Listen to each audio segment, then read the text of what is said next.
So guys, nag-cover ako ng plants today. Kasi sa Monday, lalamig siya. Sa Lunes guys. So ito yung aking, ano guys, pakita nyo. Ito yung aking bayabas guys. Ayan. Namunga na ito guys. Nakakain na ako ng 3 bunga. Last na-harvest ko noong August and September. So ngayon, ika-cover natin. Kasi mamamatay ito pag winter. Kasi mag-snow sa Monday. Ayan oh. Ayan oh, bagong ano yan. Bagong leaves. Ayan. Bagong leaves yan. Pag hindi natin ika-cover to, mamamatay to. Ayan oh, nag-start na siya oh. Namumula na oh. Getting red. So, let's cover it back again.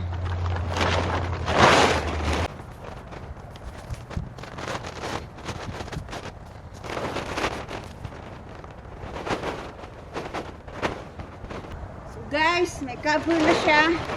May jacket na. So, dito, yan, dito yung ano ko, pinapatuyo ko yung filter ng aking fish pond. Ito, hindi ko na to i-cover. Ito yung aking persimmon. And ito ang aking malunggay. May malunggay. Yan. Wala nang dahon kasi namatay. Namamatay na ito dahil sa winter dito. Pero sa trunk niya buhay pa yan hanggang sa roots. Kaya jakitan ko na. May cover na siya guys. Yan yung pang ano niya, weights. So ito limonsito. Ayan guys, may ano na siya, flowers. Jakitan ko rin yan guys. Kasi mamatay yung flowers niyan. Alright.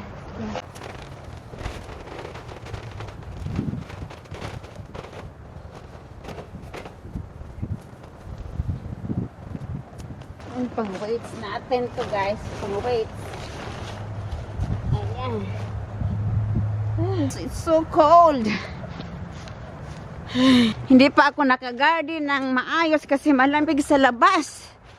Ito, may avocado dito. Ayan. Malaki na siya. Yan yung puno niya doon oh.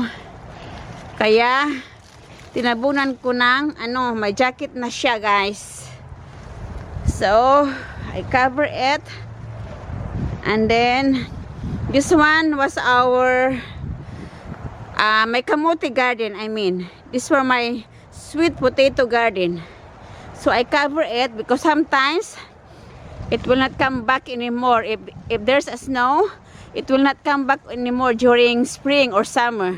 They will totally die. So I cover it because I think I can save them, and they will come back after the winter. Let's see. These are our 3 pots with sweet potato. So that's why I cover them. Gonna snow on Monday and today is Friday. I'm already freezing cold. And this one guys, this serves as a jacket already, as a mulch to cover this garden soil, because there is a seeds in here, seeds from the long beans and seeds from the bitter melon, the ampalaya, and over there there's a seeds from the alugbati. So, and also there's a seed from the cantaloupe, guys. the watermelon in the Philippines, and in the US it's called cantaloupe. There are seeds underneath. And this one, this is the leaves from the trees. This serves as a cover so that they will not freeze. As a jacket, guys. See? Because it's underneath, guys.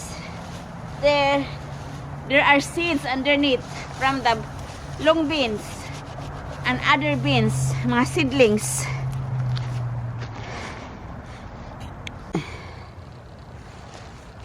Hi guys, so today is 36 degrees, so we have to cover the whole avocado.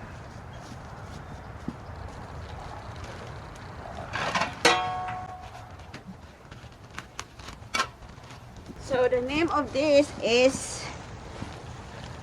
polytarp, guys.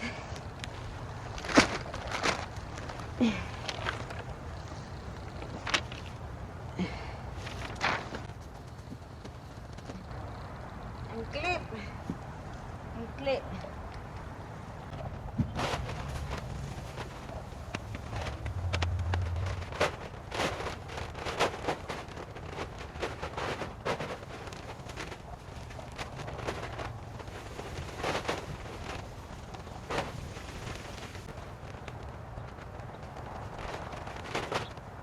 So guys,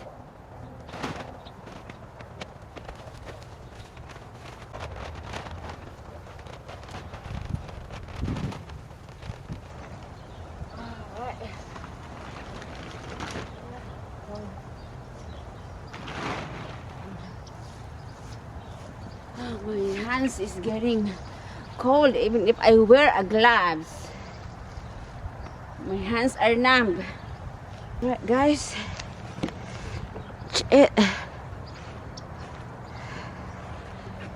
We covered the whole avocado and some of the banana. I cannot reach the top, so just like that. And this one, guys, is my citrus or limoncito. See, in English, this is calamundin. In Bisaya and Tagalog, or in the Philippines, we call this calamansi. In Bisaya, limoncito. So we're gonna cover this because it's a lot of fruits and needs to cover, because if you don't cover it, they're gonna freeze. And look, it's already getting bigger, and you can already use this to eat or put in your sauce. See, they're getting big, so we have to cover this. I'm already get cold, guys. I can't imagine living in the North Pole. Alright.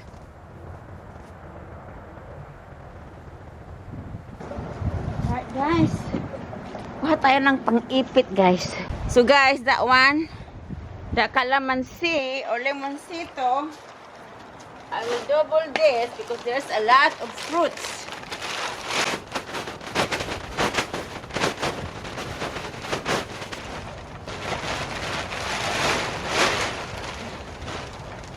Pag may tiyaga, may ninaga.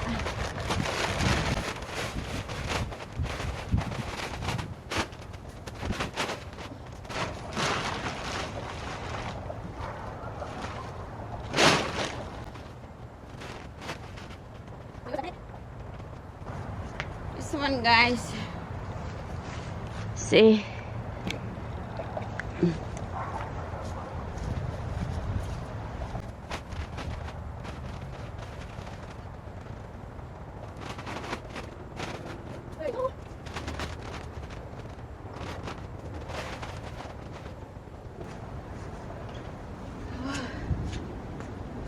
So guys, we're done.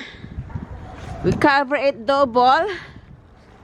So I put a string there to the trunk of the bushes or the trees. So that's it right here. I put a clip. Here we go. Calamansi cover. Guys, this was my oregano.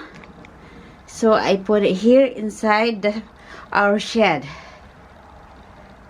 So guys, I also have to cover my fishes. They are my pet.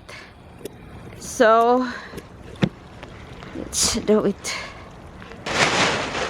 Hello! Hello, fishes! Sorry. I'm gonna cover your house. It's gonna get cold.